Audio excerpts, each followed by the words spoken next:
luxury branded sedans seem archaic as the 21st century heads toward its third decade. Maybe the Mercedes S-Class will always be around, but Lexus could have let the LS die. After a few wistful tears and melancholy reflections, the world would have moved on. After all, Lexus makes its real money selling crossovers and SUVs. Yet here's a new big Lexus 4-door, the direct successor to the original 1990 LS400 that rocket launched the brand into existence, and also the only Japan-made vehicle of its type still sold in North America. The latest LS is pretty much all new. Now riding on a 123.0-inch wheelbase and stretching a full 206.1 inches overall, it's actually longer than ever before. The sole wheelbase option is 1.3 inches greater than that of the previous L model, as distinct from the discontinued and shorter, non-L version, and overall length is up an inch, too. The new car is also an inch wider and an inch lower. So the new LS500 and LS500h hybrid are big mothers. They are still a smidge shorter than the U.S. market S-Class, but the smidge has tightened to less than an inch. The new LS is the largest car any Japanese manufacturer has dared sell in the United States.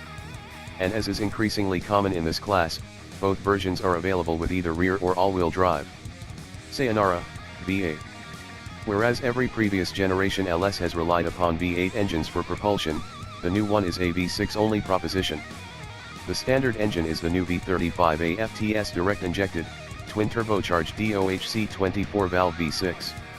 With a relatively long 100.0mm stroke, this 3.4-liter V6 is tuned for torque production, and it slugs out a seamless 442 lb-ft from 1,600 to 4,800 rpm. Meanwhile, the 416 HP peak occurs at 6,000 rpm, which is an area of the tachometer that the silky shifting 10-speed automatic transmission prefers to keep the engine away from. The 416 horsepower represents a 30 HP bump over the previous LS460's 4.6-liter V8. But it's the increase over the V8's 367 lb-ft of peak torque that is more significant.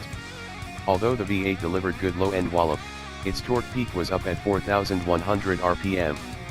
The Turbo V6's additional 75 lb-ft not only is greater in quantity but is delivered over a lower, broader rev range. The 500h's hybrid powertrain is similar to that of the LC500h coupe and uses a different, naturally aspirated, Atkinson cycle 3.5-liter V6, the 8GR-FXS. A member of Toyota's GR family of V6s that appears in everything from the Tacoma pickup to the Camry and plenty of other Lexus models, it has a shorter, 83.0mm stroke.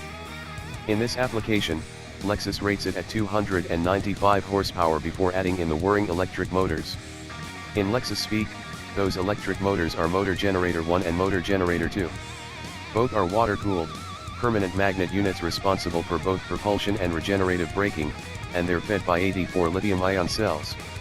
Combine thing 1 and thing 2 with the V6 and total system output is 354 horsepower.